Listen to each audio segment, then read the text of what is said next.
So hi everyone, and welcome to the BranchPattern webinar series. We're about to begin our webinar, Monitoring-Based Commissioning Using a Smart Building Platform with BranchPattern and Switch Automation. I'm Lauren Farkas, and I'll be your webinar facilitator and moderator during today's webinar.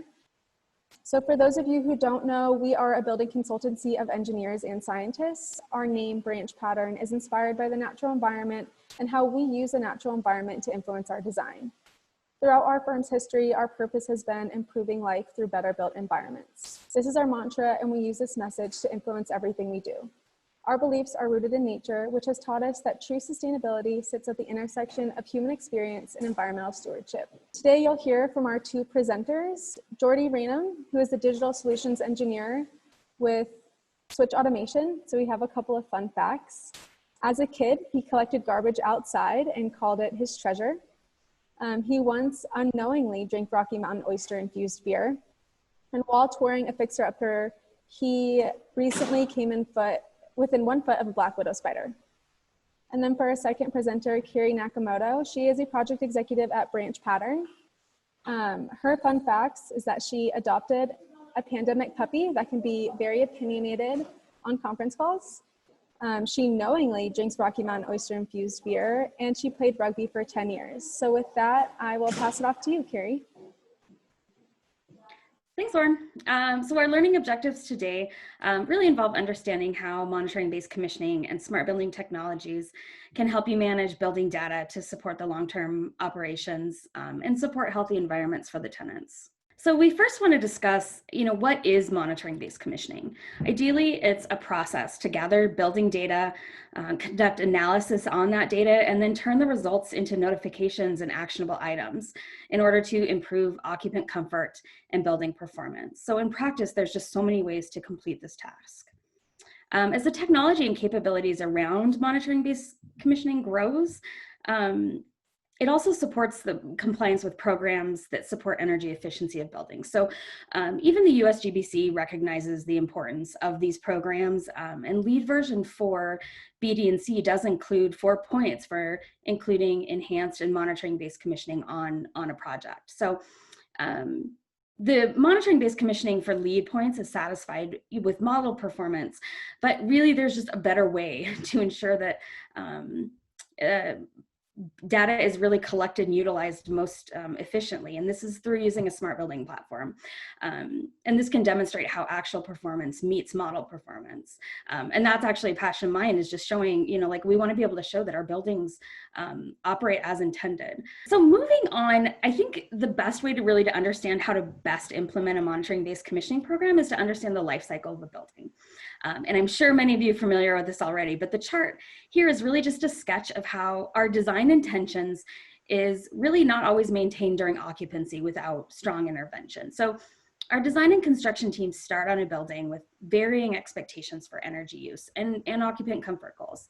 But over time, and not even that much time, set points are changed, overrides are made, repairs are prioritized, and maybe the O&M staff isn't adequately staffed with what they need. So the ability of systems to meet the design intention degrades greatly over time, especially during that warranty period.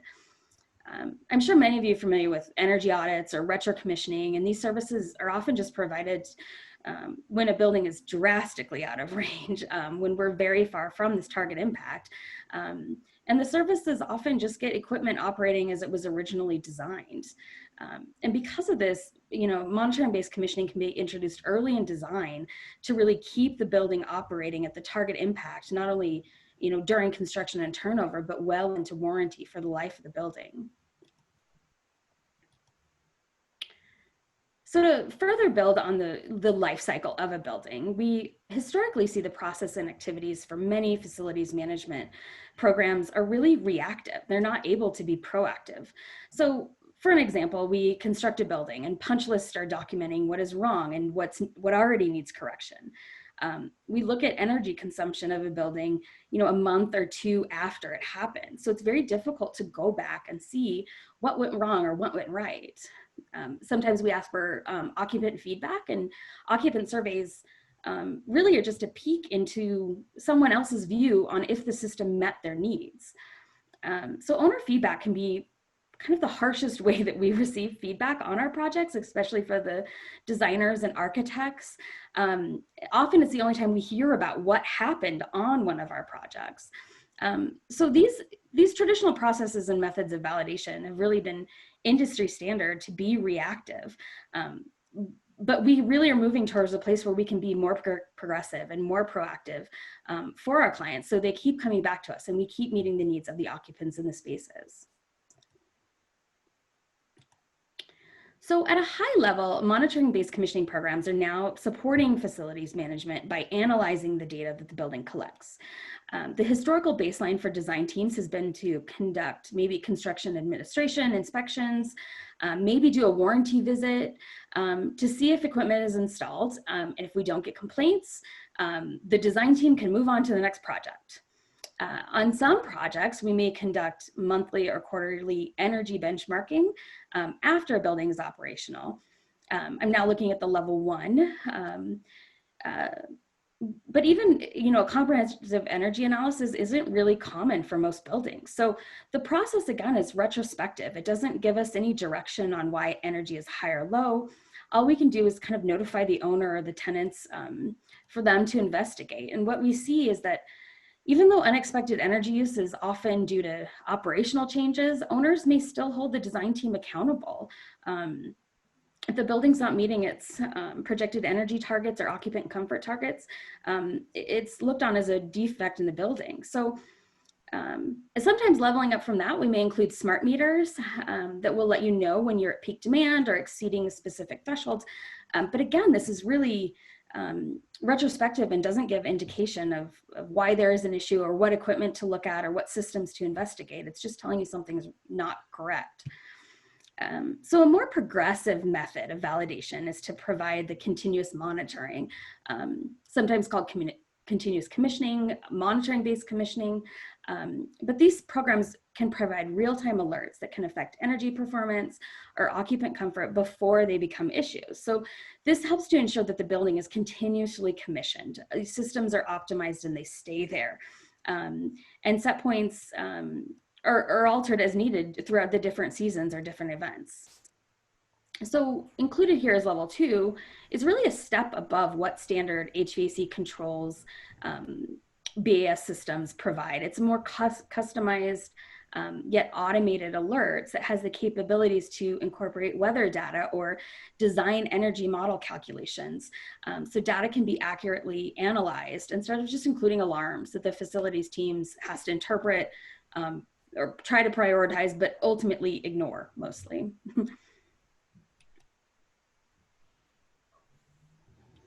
Awesome. So getting into now, what is a smart building platform, right? We hear about smart everything, it seems nowadays, right? You got smart thermostats, smart appliances, smart, you name it, but what does that actually mean? And so let's take a smart thermostat as an example that people are probably more familiar with. So 2 components to what makes it smart, right? The first component is that it connects to the internet. So your data is in the cloud and it's accessible from virtually anywhere. Second component is that there's a UI to actually use that thermostat remotely. So you can analyze that data in the application and you can also act and control your thermostat remotely. Same concept applies to smart building platforms. They're no different. So first off, they're cloud-based. Your data's in the cloud, accessed anywhere. And then in this case, the platform component is really the software or the middleware, right? So there's an application where you can access that data. It could be through a web browser, on your laptop, your computer, it could be a mobile app, etc. But you have an application for getting at your building data. Now, I do want to take a second and sort of talk about how smart building platforms are different from building automation systems, because one of the most common things we get at Switch Automation is, okay, you do fault detection and diagnostics, FTD. That's great. My building automation system does the same thing. So how are you different? 2 things to that as well. So the first one is that the building automation system is one of many, many, many data streams that you can get into a smart building platform, right? It tends to be the primary one, arguably the most important one, but it's just one, right? So other data streams, as you can see on the graphic here, you've got utility data, energy data, hopefully energy submeters, lighting systems, work orders, weather, I mean, you name it, right? Possibilities are endless. So that's the first way smart building platforms are different. The second way is that building automation systems, just like your mechanical HVAC and other systems in your building, they fall out of tune over time, right? BASs aren't perfect, even though we want them to be.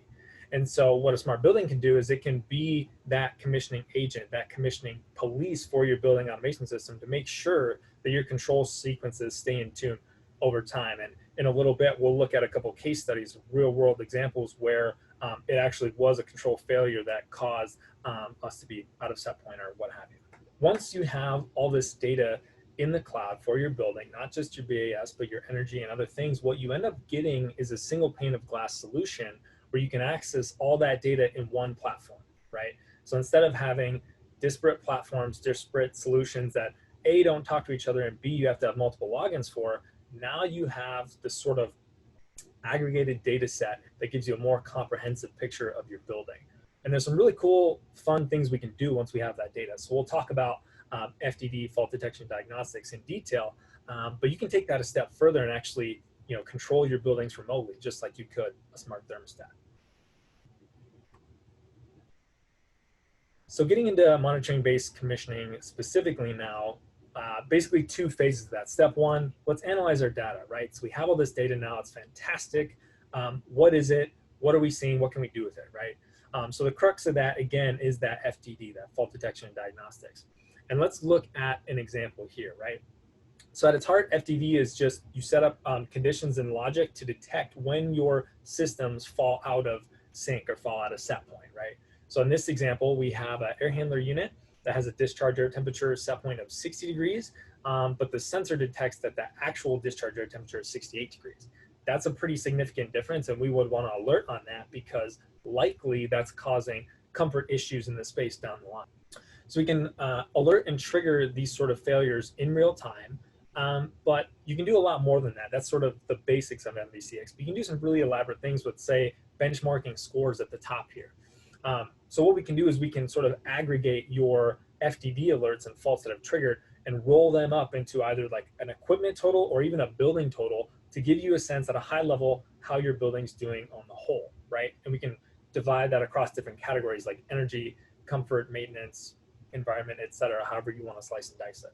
So it's a great tool for management or high level folks.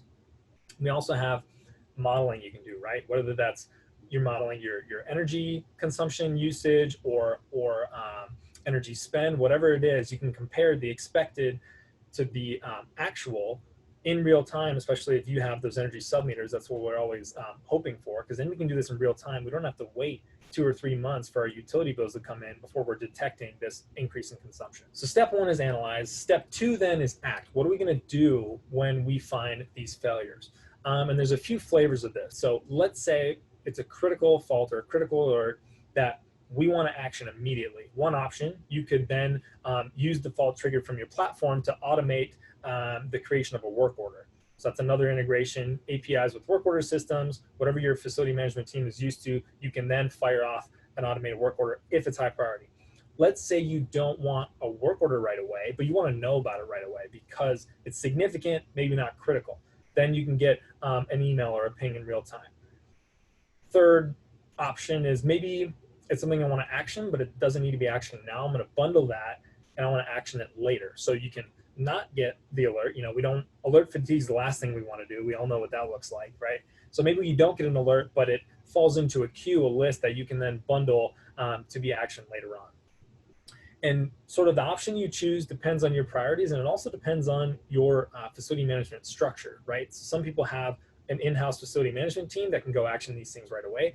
Some people outsource it. You might have a third-party facility management team, technicians that you would dispatch to your building. And so how that looks, depends on what might work best for you, but know that you've got options to get things resolved much quicker than you would without this real-time insight. So transitioning into let's look at a couple real-world examples of these applications. So here's an example. We have a case study, commercial real estate. It's a high-rise office building that's got some retail mixed in, so a couple different components there. And what we did was we deployed fault detection and diagnostics to specifically examine this building's boiler system, right? So this building had 8 boilers that was servicing it. And what we found when we deployed our FDD was that the return water, the return hot water was being bypassed and mixed with the hot water supply because of some open isolation valves on the boilers. We flagged this for the building's facility management team, and ultimately it turned out that there was a temporary control sequence that had been programmed during building testing and balancing that was inadvertently left in place. So this is one of those classic examples of, you know, we had a control sequence that was not meant to be left on. It was there, and the smart building platform in this case caught that control failure from the BAS. As we can see, just want to highlight the graph at the bottom. So after we identified and worked with the facility management team to correct the boiler issue, we saw a pretty marked reduction in energy consumption, leading to a savings of, you know, roughly $20,000 annually just on the boiler system. And think about all the different systems you have in your building that could be seeing these sorts of opportunities as well. Second example, just one more. This one's shopping mall. And it takes it a step further. So that last example, it was, you know, the crux of MBCX, which is that fault detection and diagnostics. But in this case, we were doing FDD, and on top of that, actually leverage real-time control from the platform to commission some RTUs at the shopping mall. So the mall had 40 RTUs total. And what we found, you know, you can see in the graph at the bottom here, is that about 30% of those weren't responding to the BMS commands correctly. There was a communication failure or what have you, and that led to those RTUs not being able to hit set point effectively. You can see that they were hitting set point, you know, by the latter half of the day, but the first 6-8 hours, they weren't hitting set point, and the stores in the mall were actually cold. Obviously a big issue. So after we used the platform, the remote control, to do some real-time functional testing and commissioning, identify that control failure, we were able to implement a solution and actually achieve, you know, a 60% improvement in tenant comfort. So pretty drastic improvement for the retail space. So our next case study that we wanted to share was Children's Museum Lab in Pittsburgh. The project was a renovation of a historical buildings, and it included educational spaces. So this really includes a lot of really hefty energy goals. They had a 1-year EUI under 55, and they are now certified LEED Gold under version 4. And they're compliant with the pretty aggressive Pittsburgh 2030 energy goals. And because of these targets, both energy and occupant comfort, monitoring-based commissioning was a really natural fit to allow us to continuously fine-tune the building during that turnover and occupancy. So we implemented Switch Automation as the smart building platform to implement the monitoring-based commissioning program. And what you're seeing here is the project dashboard that includes real-time energy data and real-time alerts. There are a few things that were really unique about this project. Because the facility receives campus steam, campus chilled water, and their own electric, the smart building platform really helped us to calculate actual instantaneous usage and make a complete energy profile. And also allowed us to integrate with meters that were beyond the scope of the BAS system for the project. The museum lab also had a complex lighting control system. Museums do. But it wasn't designed to be integrated into the BAS. But the smart building platform can, you know, in their API, allowed for the integration of the lighting control system within that. So the project also came online early this year. So right as COVID was causing a lot of closures, we really saw that it was really important, even though unexpected, that a smart building platform can really help make a building more versatile, more responsive to the owner needs. So this is also a great example of how standalone wireless indoor air quality sensors can be added to monitor specific spaces when they're occupied. A lot of us experienced where we had partial occupancy in March, April, but because of the historic building walls, wireless was the only way we could go with this.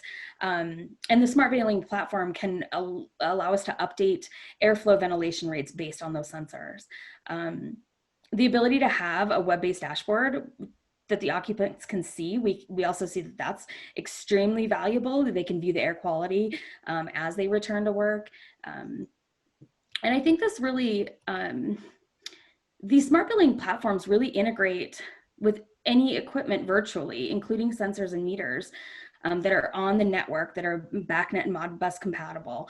So we're now able to view standalone meters, maybe lighting control systems or occupancy sensors or these new air quality sensors that are traditionally really difficult to get to integrate into the standard building control system. So even if the BAS doesn't see a sensor, if it's the sensor or meter is on the network, these platforms are able to pick them up and record the data. And then we can command and use that data to control. So I personally see this as the feature that really makes buildings smart. You know, we can write control sequences, we can change set points, all based on this data that we're collecting.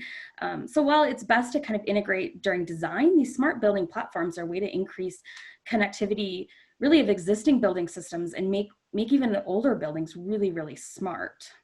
And this capacity also helps to make a more resilient building. I think, you know, what energy and comfort are often our targets, we can see with current conditions that we really need to, our sensors and meters need to make our buildings a safer place to be.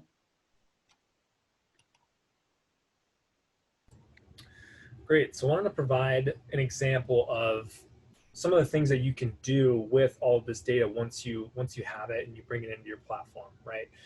So to Carrie's point, there are a lot of sensors. I mean, building automation systems are quite robust, but even on top of that, taking it a step further, if you want to deploy some IAQ sensors, some occupancy sensors, whatever that looks like, we can get really elaborate with the analytics here. So looking at an example, you've maybe heard lately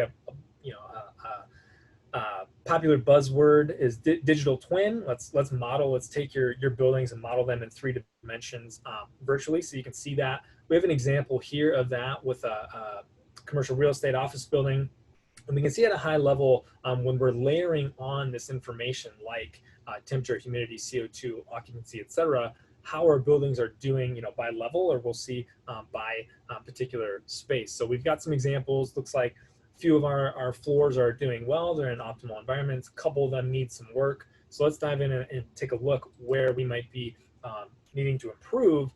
And here we can now drill down into the actual floor and see the individual spaces. So looks like 5 spaces in a good optimal state. 3 of them could use some assistance. So what does that look like? We have an example here of a small room that appears to have 5 people in it. That's likely exceeding our capacity given, you know, new COVID requirements for the space. And so as a building owner now, you can visualize that and you have the data to substantiate your claims that either, yes, we're adhering to guidelines, or, you know, we found some issues, but we're actually remedying them in real time to keep everyone safe, right?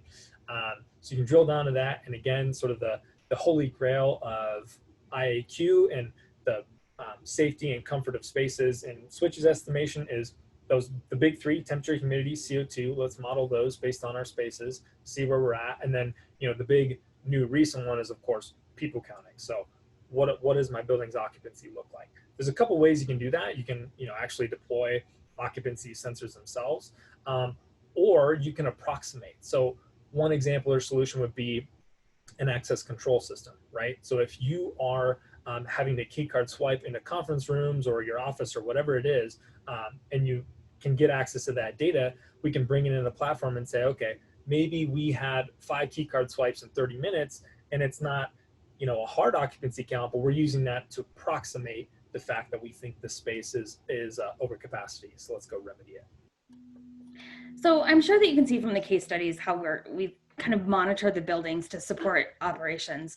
But with the coronavirus, the buildings have really had to show a new form of resiliency to get people back to work. So we've found success through monitoring and using the smart building platforms in these ways. So we found that the basic monitoring of systems, especially in older buildings, is a challenge.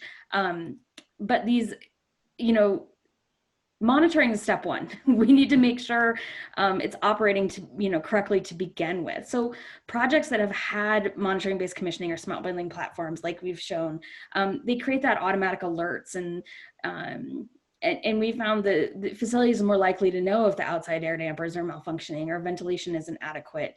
And so it's just really about observing what is happening currently in your buildings.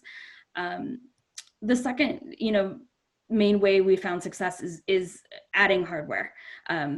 Having the right sensors in the right places is critical. I think you know, as a consultant, we don't advocate for, you know, buy tens of thousands of dollars worth of sensors. You need to put them where they make sense. There's so many great indoor air quality sensors available. And when the building can also collect the data to support occupancy restrictions or, you know, whatever's important to the client, it's customizable if you put in the right hardware with the smart building. So, so having the smart building platform allowed us really to add new sensors where we need it to monitor and control and show the occupants that they have healthy spaces to come back to. Updated control, you know, we briefly touched on this, but, you know, often the design of the buildings doesn't account for every control sequence, and it especially didn't account for COVID. So smart building platforms can really respond by including updated sequences to integrate these systems that don't normally talk to each other. So now we can integrate the lighting control occupancy sensors to increase ventilation when that space is occupied, or we can modify the amount of outside air based on air quality.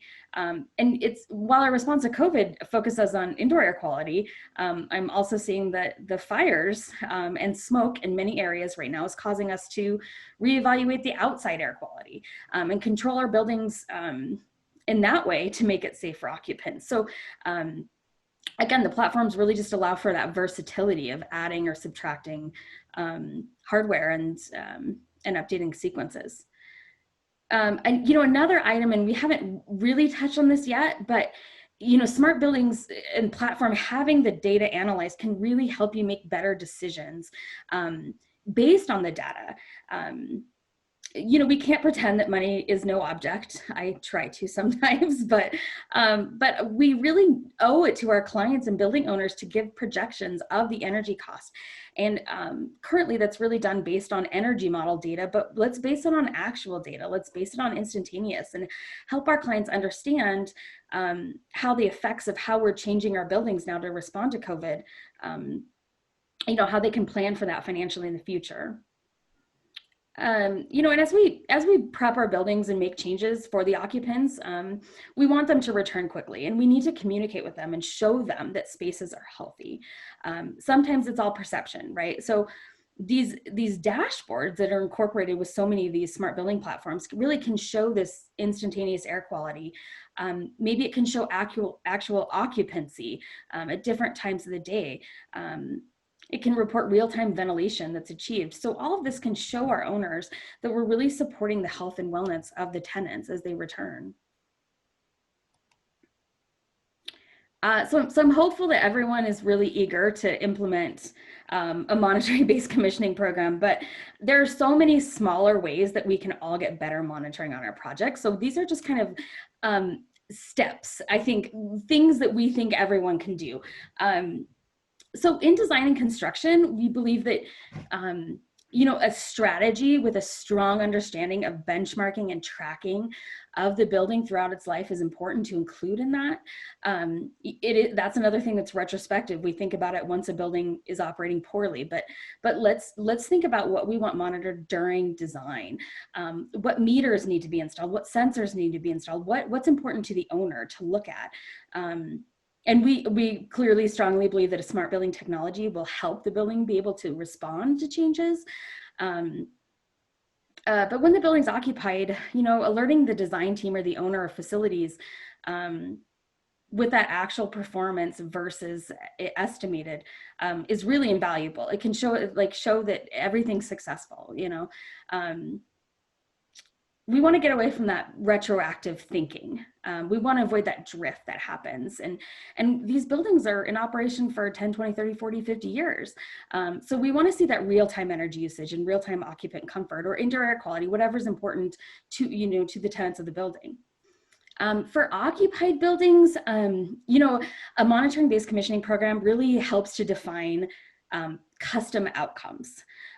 So is the owner looking for energy performance, or are they looking to integrate systems for better control? Maybe they need help with occupant comfort. That's most buildings. Or maybe they just need the data analysis to prioritize repairs and help their facilities. So, you know, one of the most important things is really just to be able to communicate our outcomes with our clients, how we're meeting their needs, really show them that we're a trusted partner and we need to meet the project objectives if we're building a new project, or help them measure how they're meeting the needs of their tenants if it's an existing project. So to conclude, I really want to encourage all of us to seek ways that we can better monitor our project goals. Monitoring based commissioning and smart building platforms are a great tool. They help us intervene early. They do optimize systems, allow us better control. And even though it's better to implement this during design of, for a new construction project, it can really help to optimize systems and support energy goals and occupant comfort for existing buildings too. So the technology is just continuously evolving. I think we're, better able to manage the data, and there's so many occupant health targets that we're now all prioritizing. So I hope this has helped kind of let everyone know how we can, make buildings smarter and make them work for us.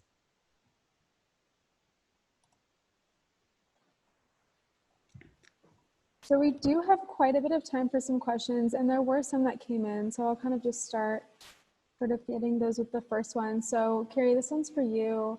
What type of air quality sensors, the brand type if possible, were used? And I think this was in reference to the Children's Museum Lab, but please type in the chat if whoever asked that question was asking for a reference on a different project. I think Jorde has the air quality. Okay.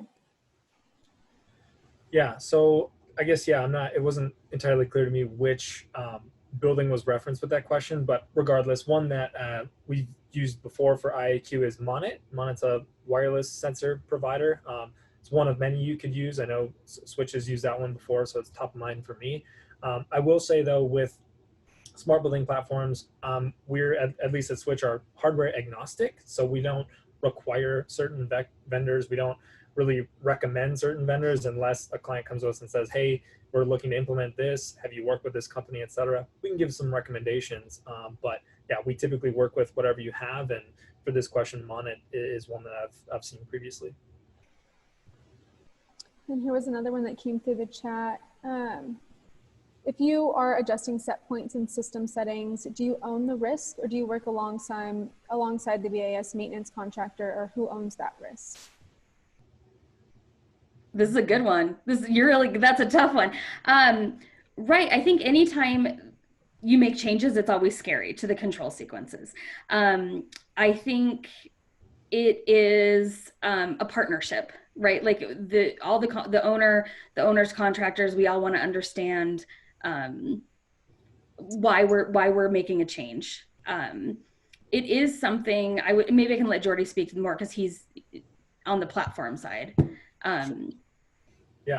Yeah, no, it's a great question. I've seen it with clients where there can be, it sort of depends on what you're comfortable with. So there are certain clients that say, we want a formal, they outline a formal approval process anytime a, significant control change is made remotely. So things, let's say you're adjusting a space temperature set point, not a big deal. Those things don't have necessarily priority levels on the BACnet side from the BAS anyway. So anyone can adjust at any time. It's not a big deal. But if we're talking about control sequences where the BAS is writing that sequence at a priority and you overwrite it from the platform, yeah, I mean, you have to have sort of an agreement in place with your client to say, what are you comfortable with? What are you not comfortable with?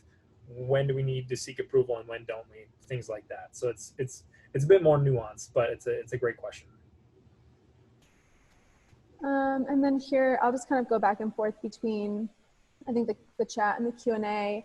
But one is asking for, can you elaborate on how BranchPattern and Switch Automation are affiliated?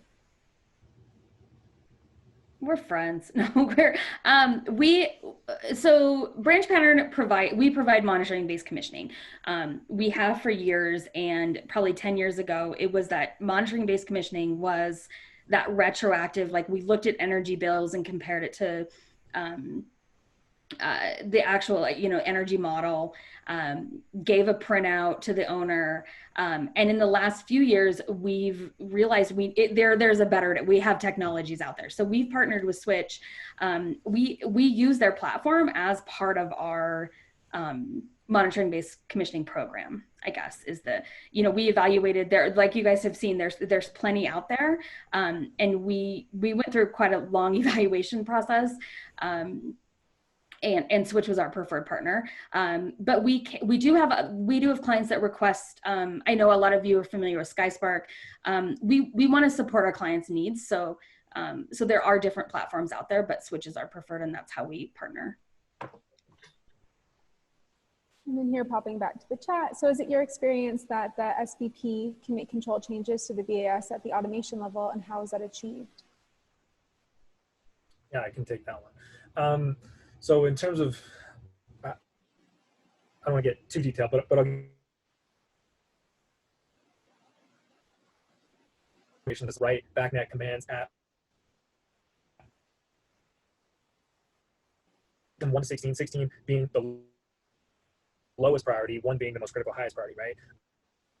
So 14, 15, 16 is what BAS typically writes at. If you were to just go in a store, like if a technician went into a building and overrode something or commanded something, they would typically do that at priority 8. That's considered like a manual override. So at Switch, when we write commands remotely, we typically write them at priority 8, just as if someone was on site, manually changing something. But that's configurable. You can write it at whatever priority you want. It's just worthwhile to note that if you write it at a priority lower than the building automation system, your change isn't actually gonna do anything, right? And here's sort of an overlapping question. How difficult is it to incorporate these strategies into an existing building? I think it's customized, so it can be extremely detailed, or it can be as simple as, again, adding some IAQ sensors and updating some ventilation sequences, or it can be, let's add in meters and really get a deep understanding of what's happening everywhere. I think that's the great thing about it, is it really, good service providers will dig in deep to see what's important to the owner, what troubles are occurring, and what additions can be made, changes to support their mission.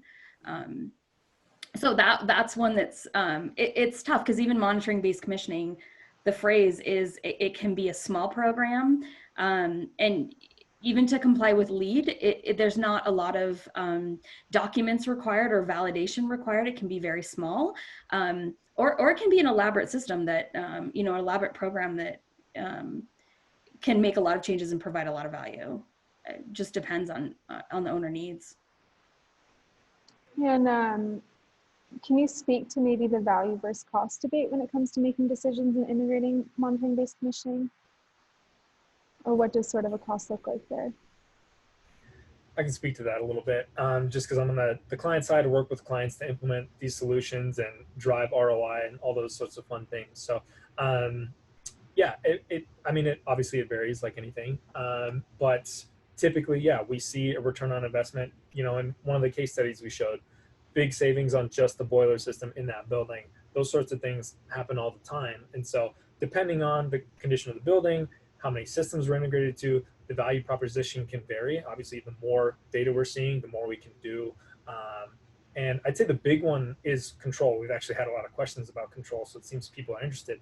That's where we see the most value being derived with things like automated demand response, right? That's a popular one for energy. We can do that from the smart building platform. It's just a question of whether or not owners and clients want us to and will let us to. Some do, some, people get a little queasy when you talk about control.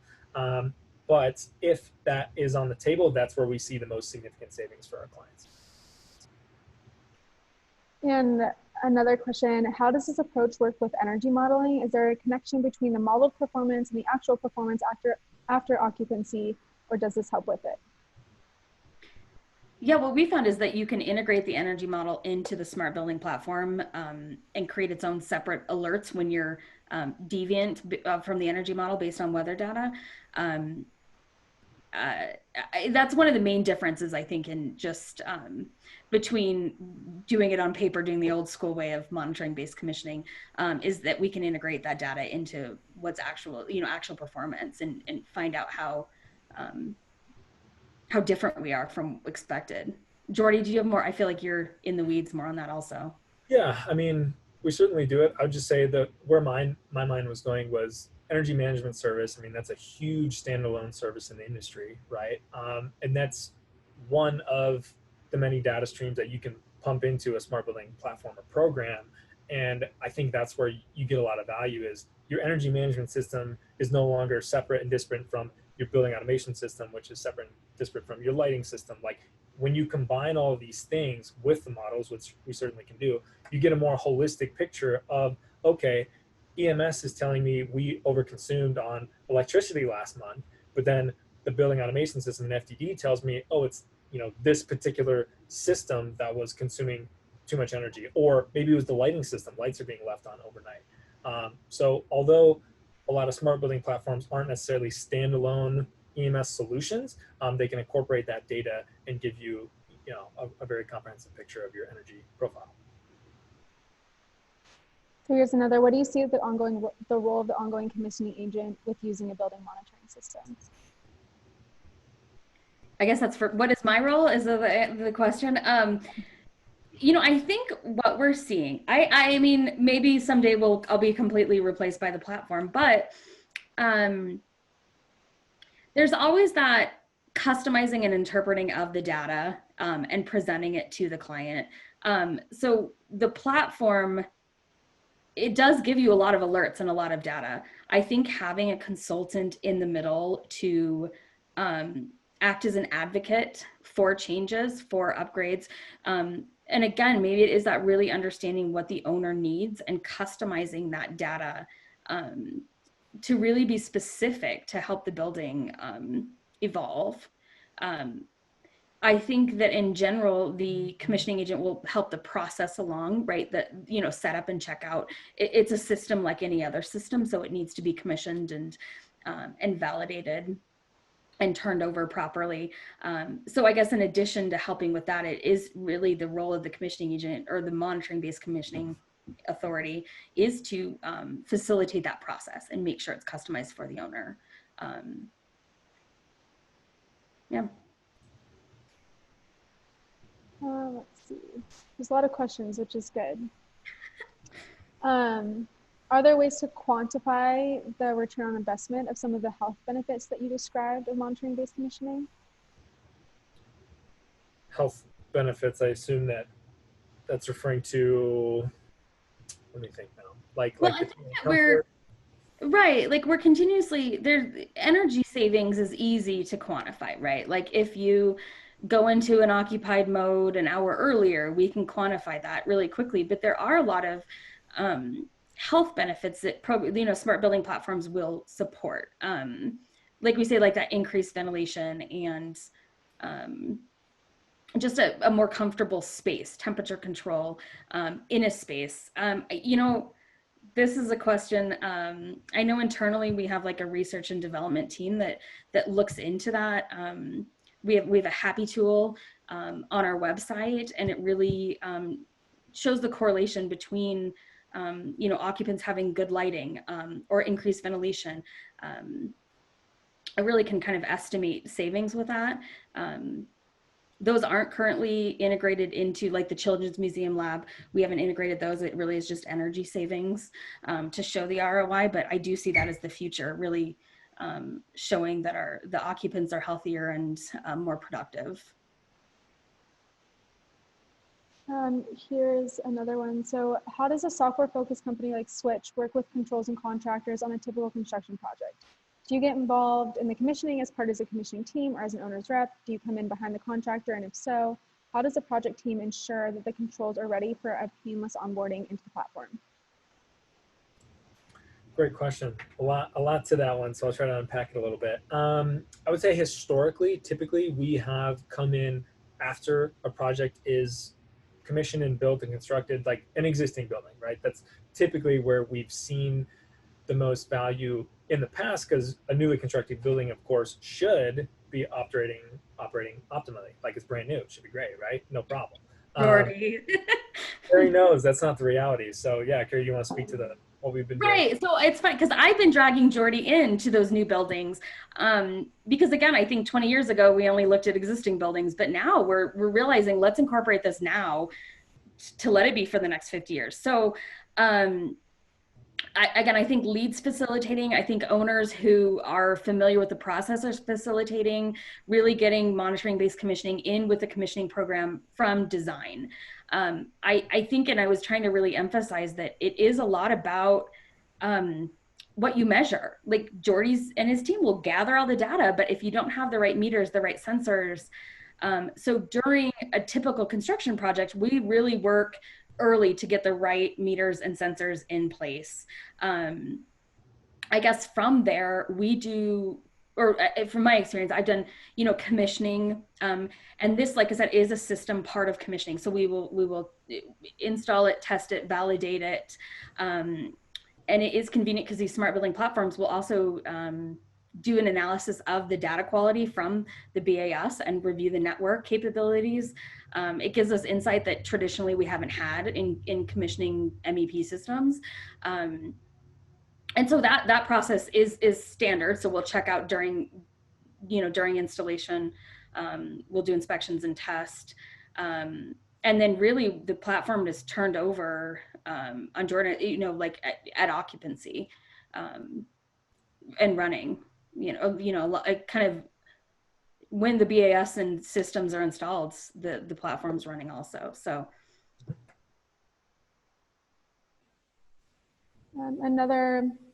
so are the monitoring-based commissioning recommendations implemented by the platform autonomously, or do they just provide advisory to customers to implement them in the BAS? I think this is where there's a large variance. And again, that's why Jorde and I's partnership is great, because I am currently acting as that advisor to the clients using the platform. I think it can look like a lot of different, there can be a lot of different scenarios and for different clients. Yeah. The thing I'll add on the platform side of it is that we at Switch, we have sort of a standard offering, like in terms of FDD rules, right? That's one of the first things we want to deploy as soon as we're connected and online. We have our standard set of 12, 15, 20 FTD rules that we deploy pretty much the same across all of our clients. But on every single project, we work with the team, the facility management team, the design team, whoever it is, to customize those, because everyone has priorities, unique priorities, and we want to, we customize then our rules after that to meet the individual need. Yeah, and I think when the monitoring-based commissioning authority is the commissioning agent, they clearly don't have to be, but commissioning agents get to know the owner and their needs. I can think of how we carried that into monitoring-based commissioning by those, using custom kind of sequences. One thing an alert we wrote in, Jorde helped with, was if the principal's occupancy sensor was activated before 6 a.m.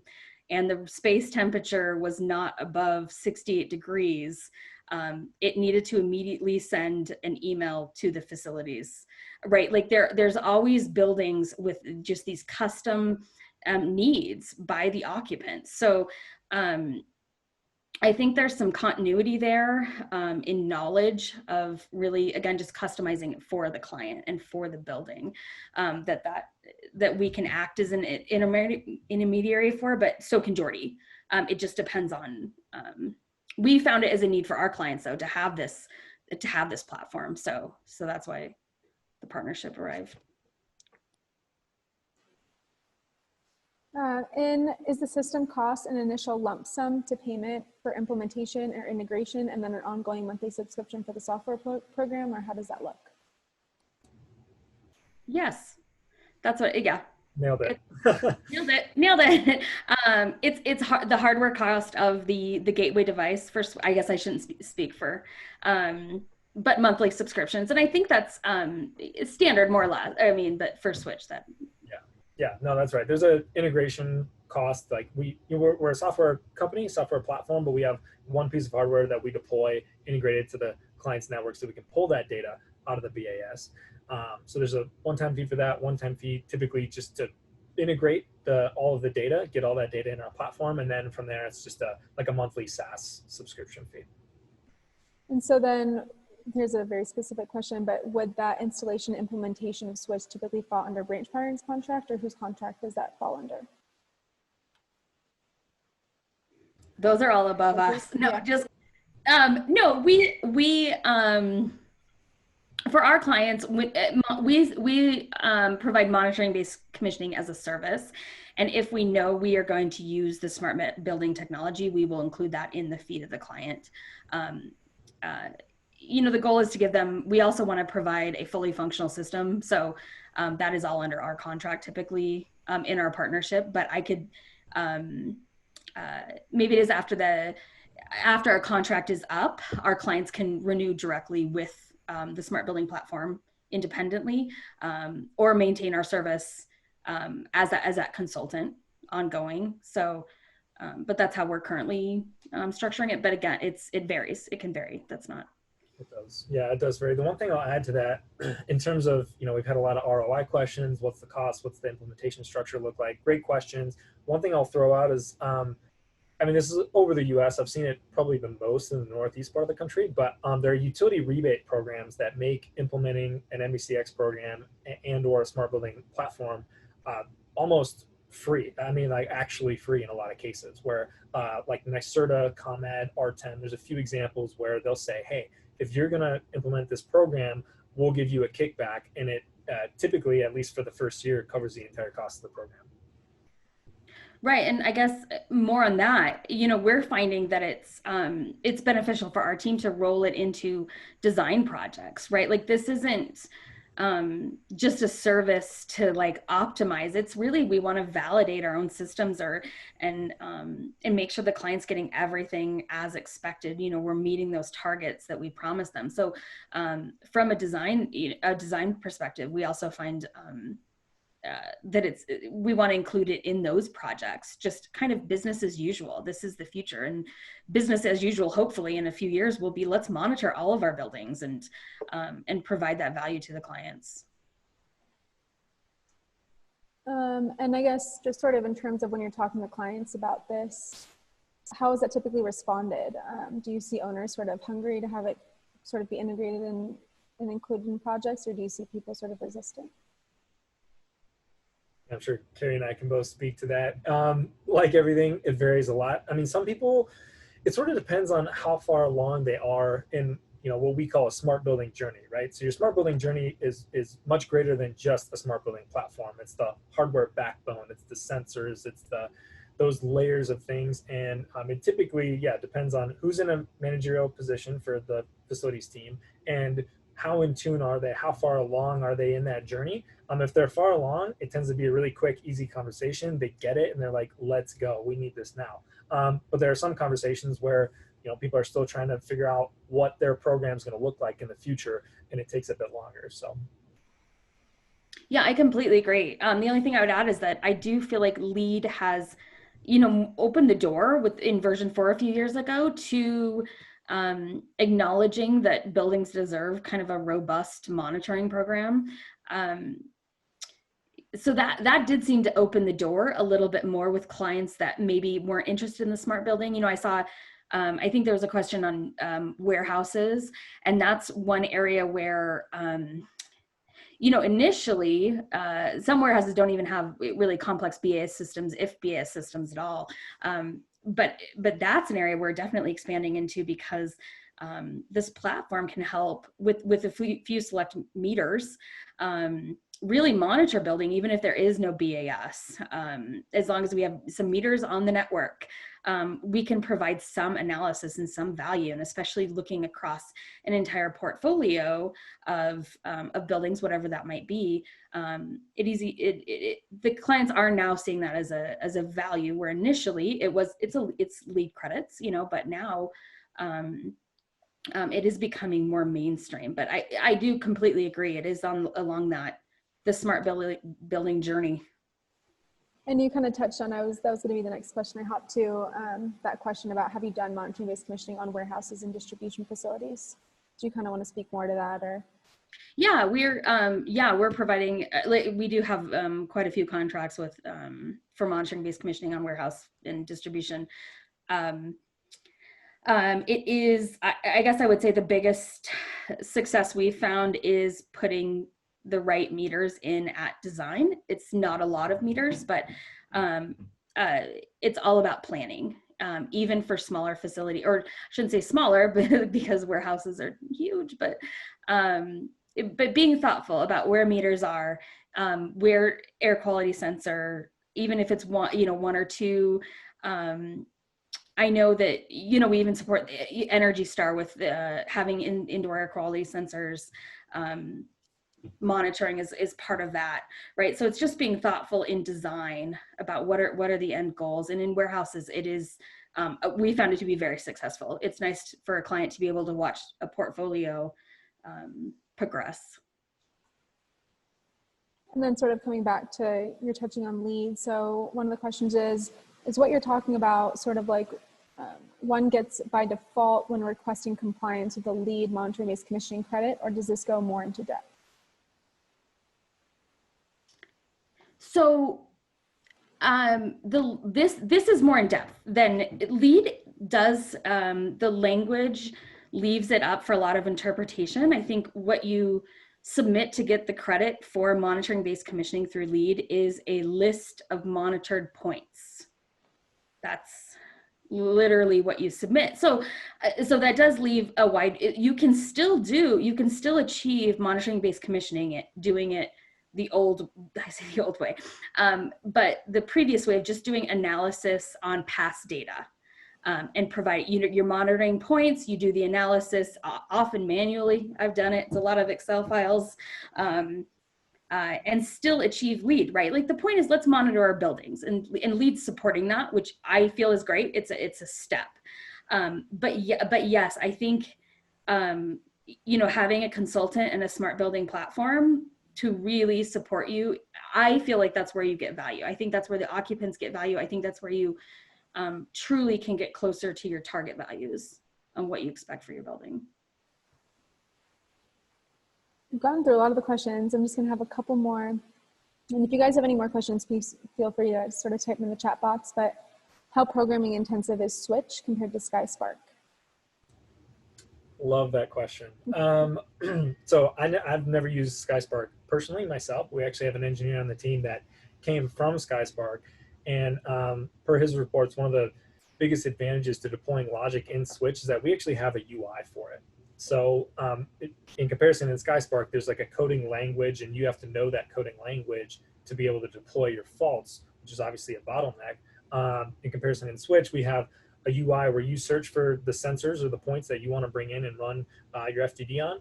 You like type it in the search box, drag them into the window, and then you just click on a pane and you can set up, okay, what are my operators and conditions? So let's say discharge temperature is greater than 65 and cooling is on, send me an email, give me an alert, something like that. So yeah, it's pretty straightforward. And again, we have those standard sort of 12, 15 that we give everybody. And then from there, the sky's the limit in terms of what you want to customize. And so what type of people tracking sensors have you used or seen deployed?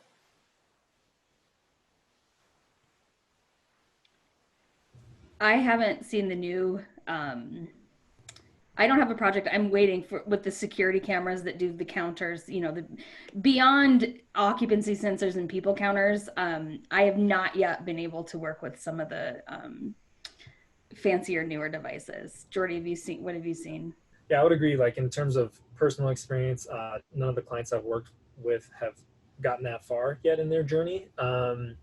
We have done, and I have been involved in the project where I referenced access control when we were going through some of those 3D models and floor plan slides, where, yeah, the client wanted to monitor every time someone was going in and out of the space to approximate occupancy, and then they actually used that in some other different ways as well. Like they wanted to detect, yeah, if certain zones of the building were unoccupied based on those keycard swipes, let's maybe throttle back HVAC in that zone if we can to save some energy. So that's what I've seen, but I think with the occupancy sensors and actual people detecting and counting, it's right around the corner. Another one, what are your thoughts on IoT? I like this. You're right. The buzzwords. The buzzwords. I know. Sorry, there was so much Buzzwords. conversation in these. I kind of skipped over. I get that it's buzzwords, but I also feel like with all these things, that is how we have to figure out how to integrate them, how to get them to talk to each other. And that is what even smart building is like a buzzword. But I get excited. I want a smart building. And that's why I guess I'm excited about these platforms, because they finally allow us to integrate these things that don't normally talk to each other. They're very standalone, but so I guess it's a buzzword, but I want all the things. I want my whole house to be IoT. But I don't know, Jorde, if you have a different take. That's such a funny one to me, yeah, because it's entirely Internet of Things, a big buzzword. Right. Yeah, I mean, it's basically everything we talked about. Are you connecting your devices to your internet? Can we get that data, right? So open protocols, we're not talking about proprietary stuff. And the only plug I'll say is that I know in terms of like IoT officially, like our appliance, the piece of hardware we plug in to get data out of the building, it's a Dell piece of hardware, and it's a Dell IoT gateway, they call it.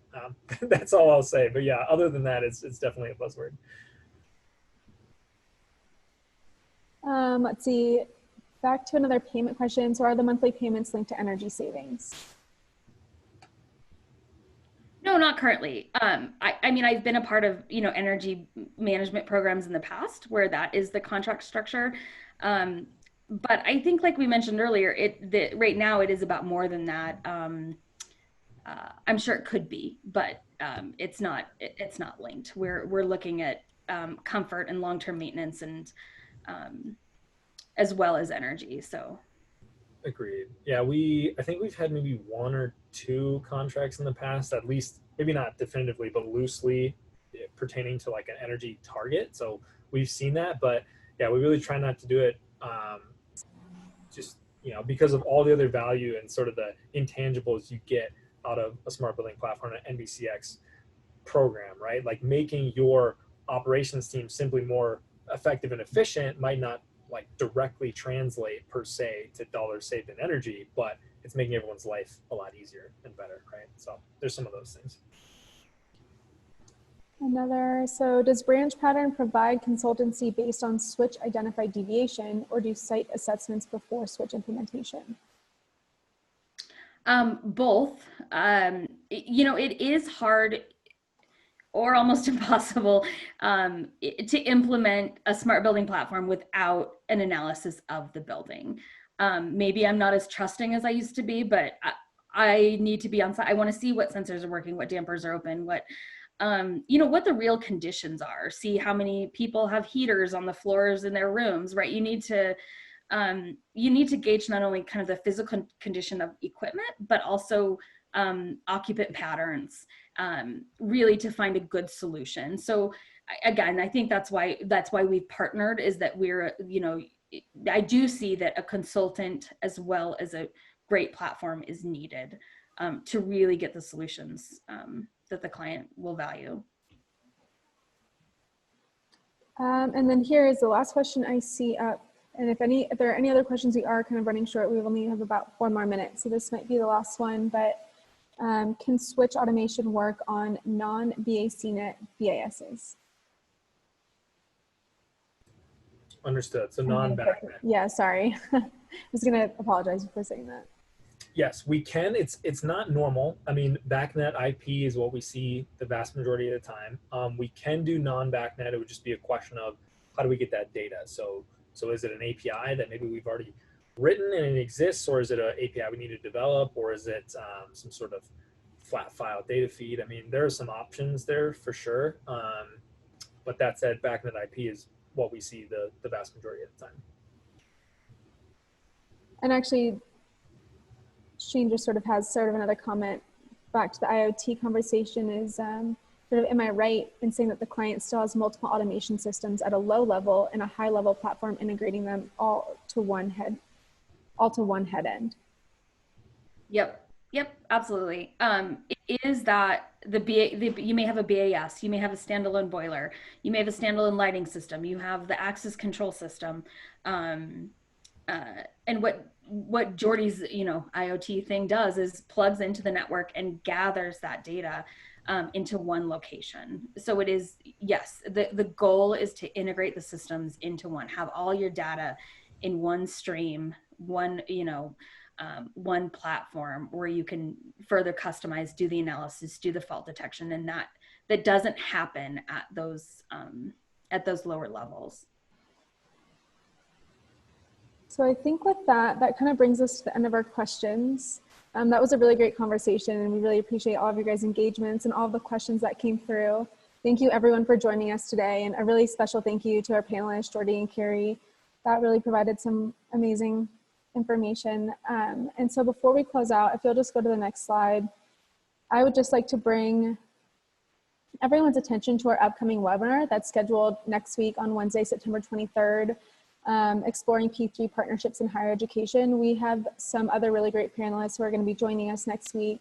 And if you want to register, I'll be sending that link out with the survey, and then you can also find a registration link on our website. But other than that, we really appreciate your time today, and thank you again, Jorde and Carrie. You're welcome. Thanks all. Yeah, have a good afternoon. Bye. Bye.